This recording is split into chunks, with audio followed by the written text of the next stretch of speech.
What's up, fake footballers? Welcome back for the Week 3 starts and sits. I'm your host, Greg Smith, at Greg Smith on Twitter. Thank you for joining me today. Let's get right to it. Let's review how we did last week. Let's look back at the quarterbacks first.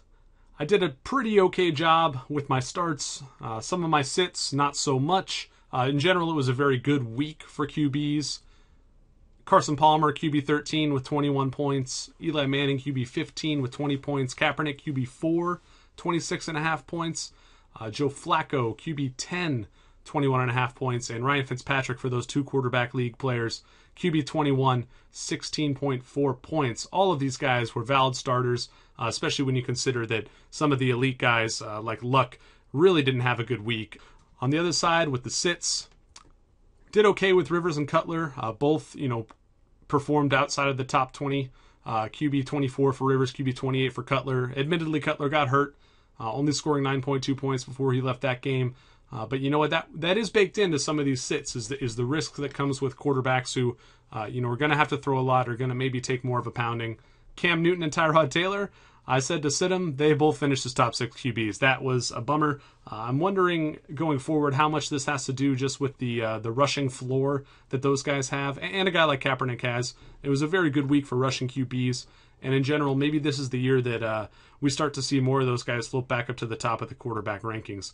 I'm going to discourage people from starting Colin Kaepernick this week in week 3. We'll get to that later, but if he comes back and burns us like Cam and Tyrod did in week 2, then that's a trend. We can start to, avoid or not avoiding, rather, guys like Kaepernick, Newton, and Taylor who are going to run the ball. All right, let's get to the running backs. Lamar Miller, RB47, definitely did not merit a start. That was a whiff. It's too bad. He did get hurt in that game, dinged up a little bit. We'll see if he plays this week. Amir Abdullah, definitely not worth a start either. He's going to be hit or miss. I think I got a little too optimistic after a nice opening week. Rashad Jennings, I admitted that was kind of a risky call, and it burned me. Chris Johnson, RB26. David Johnson, RB12.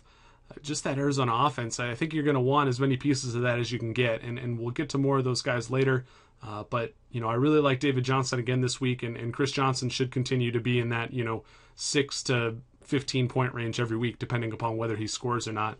CJ Spiller, I said that was going to be contingent on him playing. He did play in the game, but he did not get a full workload, so I'm not too discouraged by this RB56 finish. On the sit side, I recommended a sit of Alfred Morris. He did okay, RB27. Outside of the top 20, though, I think he was ranked a lot higher than this RB27 would indicate. Latavius Murray, boy, was I wrong about the Raiders in general last week. The Ravens could not stop them. I was down on all the Raiders. I was high on the Ravens offense, and, I got burned by it. The sit recommendation for LeGarrette Blount was a nice one. That was definitely Dion Lewis's game. I'm thinking that might still be the case going forward, even in a friendly matchup like this one coming up against Jacksonville. More on that later. Trey Mason also didn't do much, RB53 with only 3 points. Benny Cunningham, that St. Louis running game wasn't to be trusted going against Washington, who's pretty stout against the run. And we saw that last night in the Thursday night game against the New York Giants. Alfred Blue, RB69, 1 point. That was a good call, too. Just stay away from the Texans running backs until Arian Foster is healthy. Now let's get to the good stuff. The wide receivers in week 2. We hit on a lot of these calls. Steve Smith, Terrence Williams, Eric Decker, Anquan Bolden, Dante Moncrief, all top 24 guys, all with at least 12 points. It was a really good week for passing in general, so this shouldn't be too surprising. I did recommend the start of Nelson Aguilar. He did not perform. That Philly offense is not what we imagined it was going to be in the preseason. On the sit side, Sammy Watkins, that was a bad call. I think that I underestimated how much garbage time Buffalo would have and how New England would approach that garbage time. I didn't expect them to let Buffalo get back into that game quite so much, and Watkins really benefited from that, finishing as wide receiver 23. Charles Johnson was a good call. Kendall Wright was a good call. Brandon Coleman was a good call. Marquez Colston, a mediocre call. He finished as wide receiver 48 with 7 points. That's not going to kill you in a week, just 7 points. But, it's not great either. And the last one I recommended against was Stevie Johnson. He finished as wide receiver 35 with 10.5 points.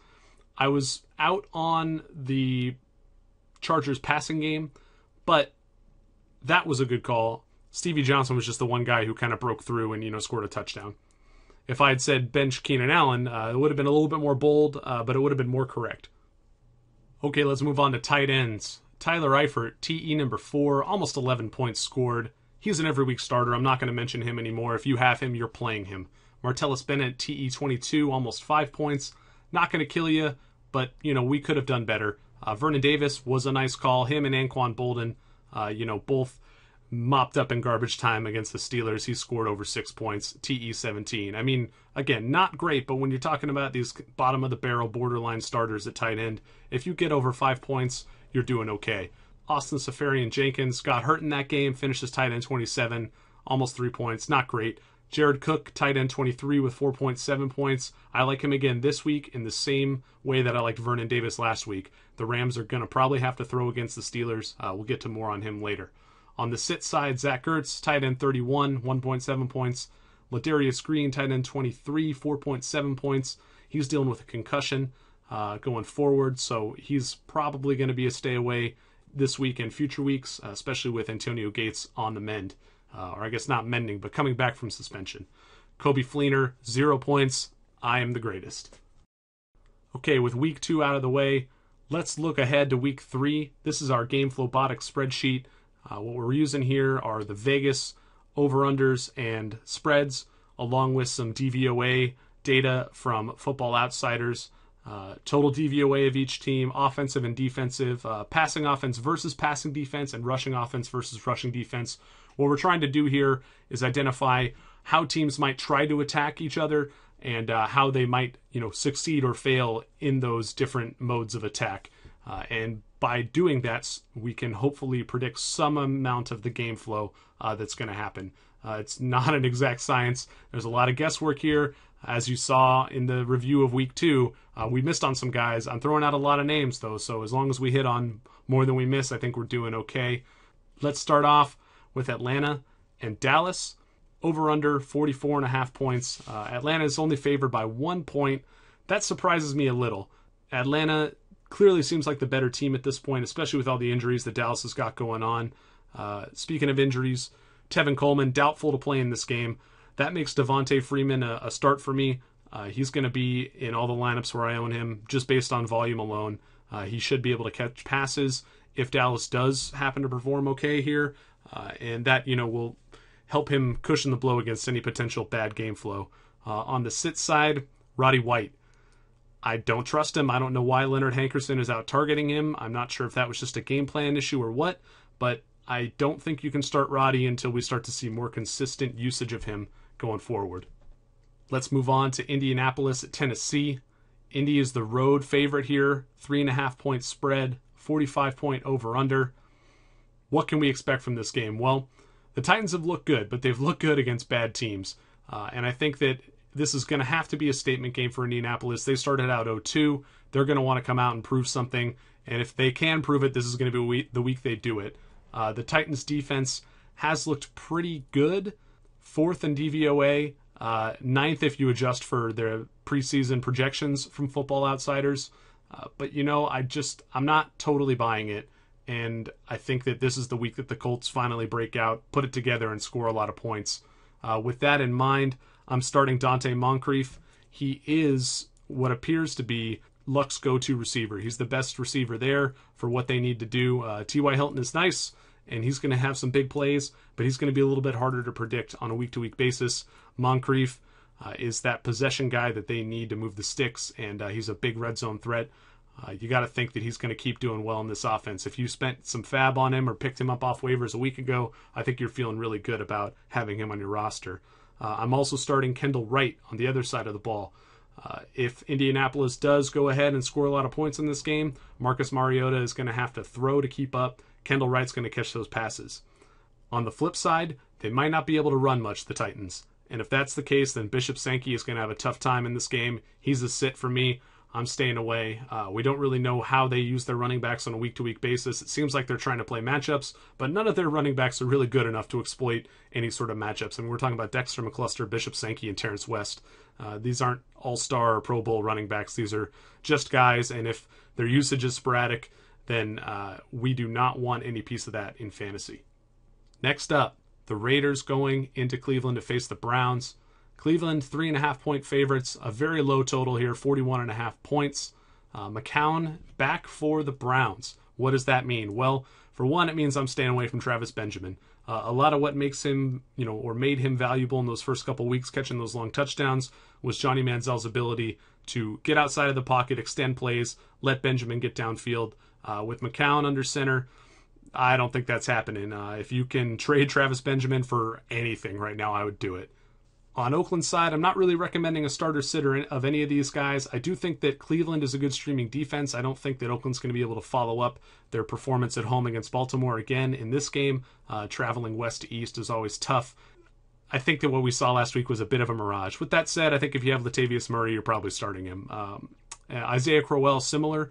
This matchup seems pretty good. It's hard to trust him, but throw him in there if you need a running back, and I think he'll do okay. Let's go now to a divisional matchup between the Bengals and the Baltimore Ravens. Baltimore only favored by 2.5 points at home, and early action came in on them because of that, I believe. If they were favored by 3, I think maybe you would see a more fair split in the VIG here. Minus 105 for Cincy, minus 115 for Baltimore. All that means is that more people have bet on Baltimore, and now to kind of even out the sides or the amount of money on each side of that bet, Vegas is charging you a little bit more to place a bet on Baltimore.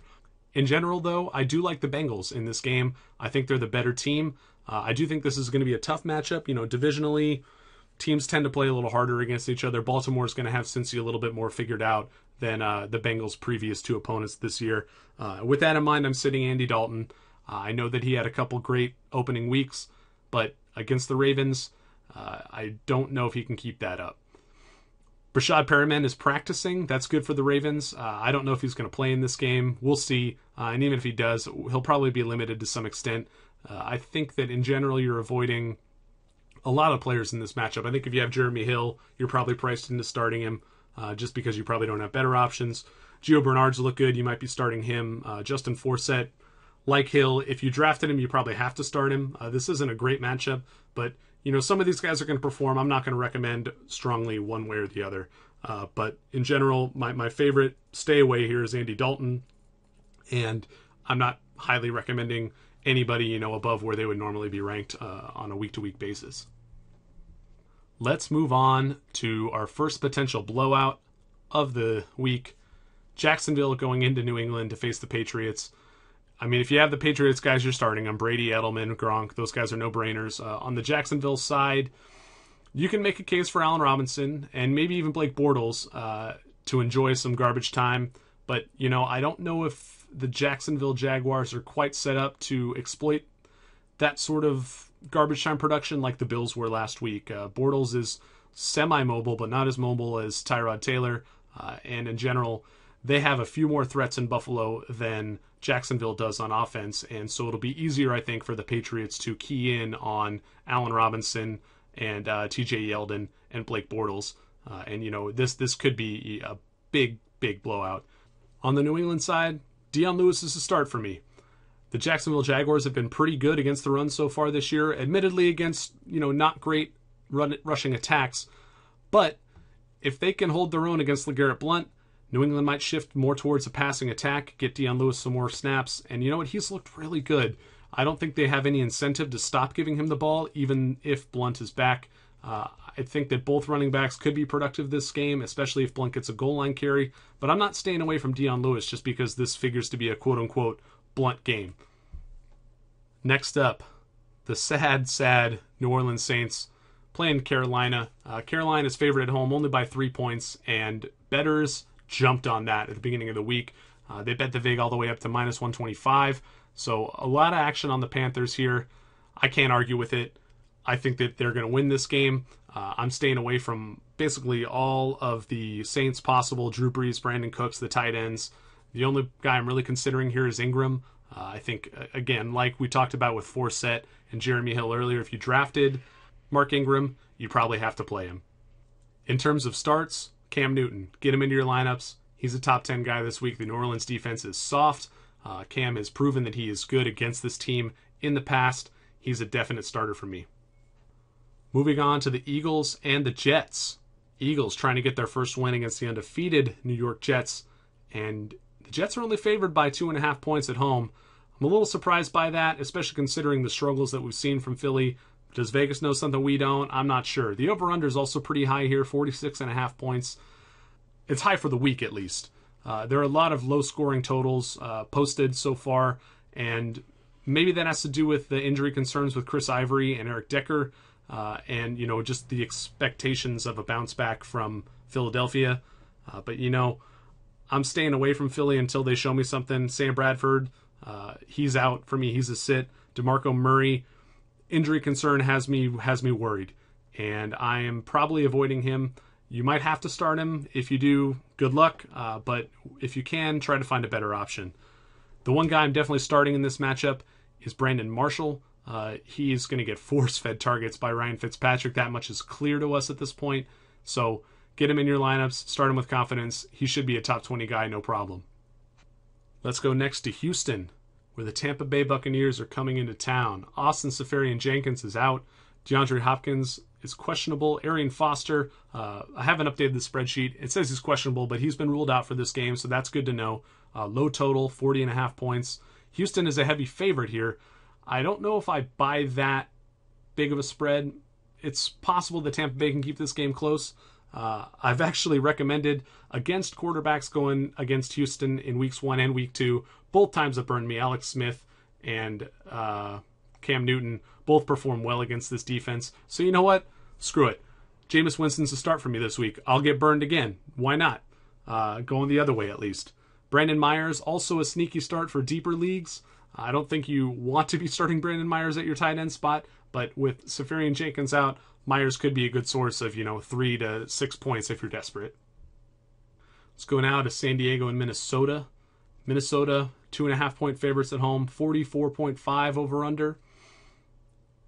Who do we like here? I like most of the Chargers options. Phil Rivers, Melvin Gordon, his receivers, Keenan Allen and Stevie Johnson. I think Keenan Allen's probably an every week start if you have him. Even though he did disappoint last week, this matchup he should look a lot better.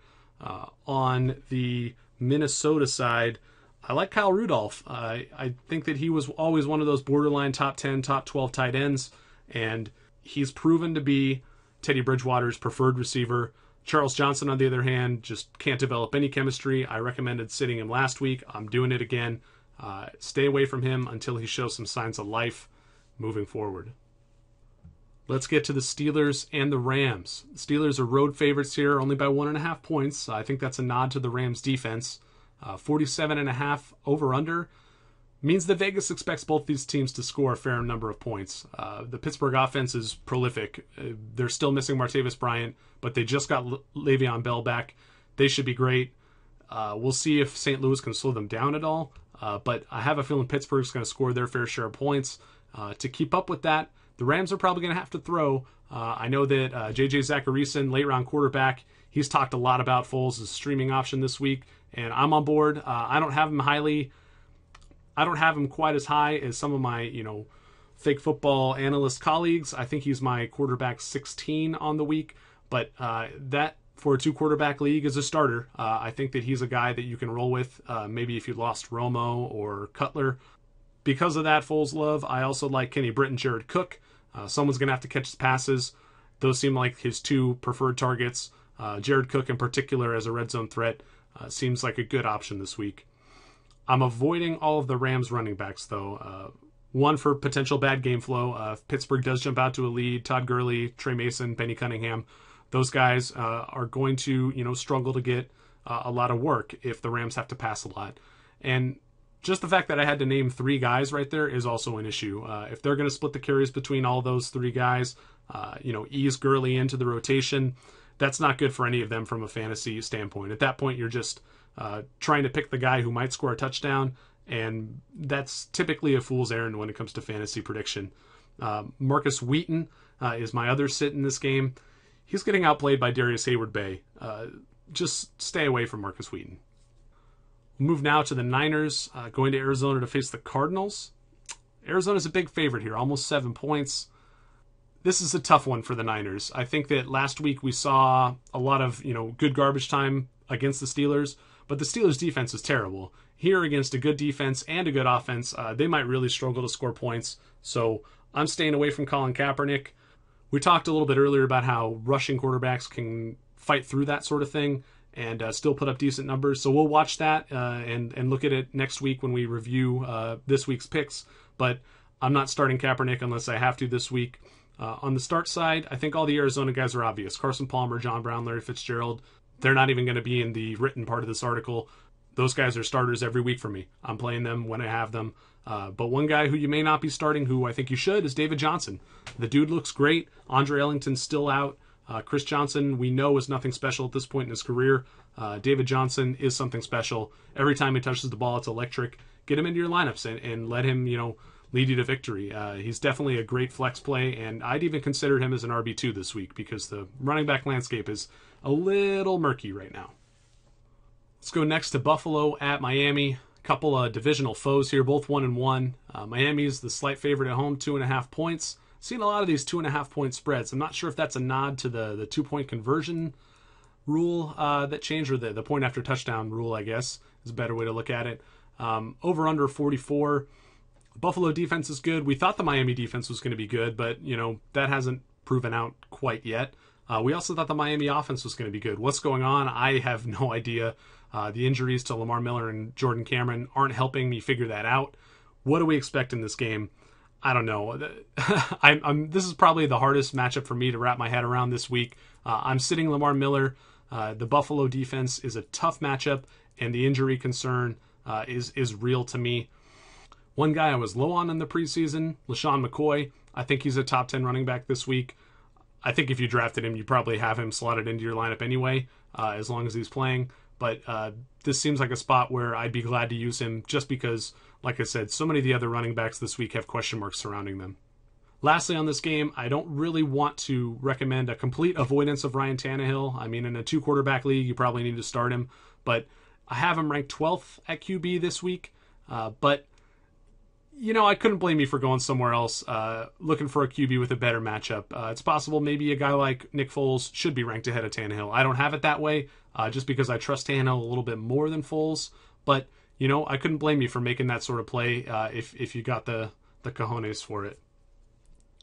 Let's go to Chicago and Seattle.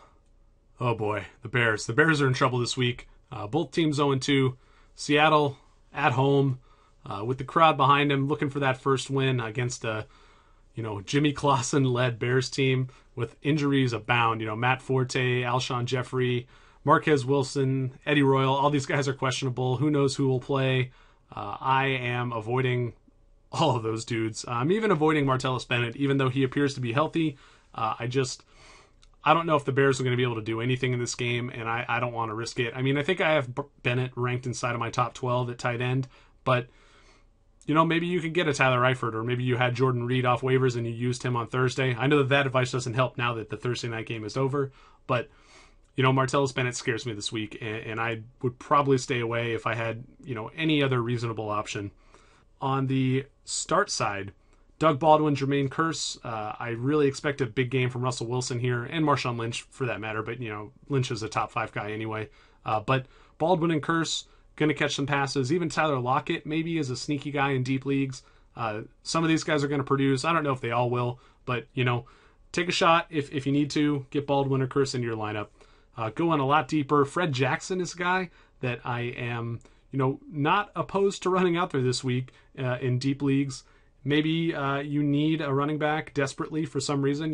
Let's say Chris Ivory sits at the last minute, or DeMarco Murray, even though they say he's going to play, all of a sudden is out on Sunday. And you know what? Fred Jackson might see some mop-up duty here after the Seahawks jump out to a big lead. If they want to rest Lynch and get Fred Jackson in there, that wouldn't surprise me. We've seen Jackson produce in a backup role before, so that's something that we can look out for here, and I do think is feasible. It's not out of the question. On Sunday night, Denver Broncos are going to Detroit to play the Lions. Denver's favored on the road here by 3 points, and a lot of action came in on, or not a lot, but enough action came in on them to increase the vig up to minus 15. Over under 44.5 points. That Denver defense, man, it is good. And for that reason, I'm sitting Matthew Stafford, I'm sitting Joique Bell, I'm sitting Golden Tate. The only guy I'd really consider there would be Calvin Johnson. Amir Abdullah, maybe, if only because he could see some work catching passes out of the backfield. But in general, the Lions, I'm not super high on them at all this week. Matthew Stafford in particular is very low in my quarterback rankings. But I will say that I'm going to be willing to start his tight end, Eric Ebron. If the Denver Broncos defense continues to take away wide receivers with their elite cornerbacks, working on Calvin and Golden Tate, that could open things up in the middle for Eric Ebron to succeed. On Denver's side of the ball, the only guy I'm really avoiding here is Owen Daniels. I think everyone just wants him to be Julius Thomas, and he's not that dude. He's not that good. I will admit that tight ends have performed pretty well against Detroit so far this season. I'm willing to eat crow on this one, but I'm just out on Owen Daniels. It's not about the matchup; it's about the player. He's a sit for me. Our last game of the week is the Chiefs going to face the Packers in Green Bay. Green Bay, the heavy favorites here, 7 points. But you know what? A lot of people looked at that spread and they went and bet on Kansas City. The Vegas gotten all the way up to minus 125 on Kansas City. That probably has to do with the injuries to Eddie Lacy, the injuries to Devontae Adams. It sounds like those guys are both possibilities to play in this game. But because Devontae Adams might be dinged up, I'm definitely starting James Jones if I have him. On the other side of the ball, I'm going to kind of agree with the betting public here and say that, the Chiefs have a better shot in this game than we might realize. Alex Smith, Jeremy Maclin, both starts for me. I'm really high on Alex Smith compared to the consensus here. He's my quarterback 13 or 14 this week, and I'm running him out there in a couple of leagues, mostly where I lost Romo, but, he's a guy I think you can use this week if you're streaming QBs. And that does it for the Week 3 starts and sits. I hope that you enjoyed the video here. If you are interested in checking out the Flowbotics spreadsheet, it is available on the article where this is posted at the Fake Football. Within the Flowbotics spreadsheet, I have a bunch of links now. I'm trying to improve this thing every week. I'm going to start to track results against my predictions, see how that works out, and see if we can identify some trends going forward. But I've got a link to the rankings page here, staff rankings at the Fake Football, the start and sit columns themselves, Denny Carter's streaming defenses, Jeff Dumont's Vegas previews, Football Outsiders, where we get all this DVOA data. They do an awesome job. The NFL betting lines, I'm pulling them mostly from ESPN and averaging kind of all the different sports books they show us. Fantasy scoring leaders and points against for Fantasy Pros. There's a lot of resources here. I'm sure that you have your own when it comes to this stuff, but what I'm trying to do is put it all in one place. And if this helps you out, I'm really glad. That's all I'm hoping for. Anyway, good luck in Week 3, and we'll catch you next week. Adios.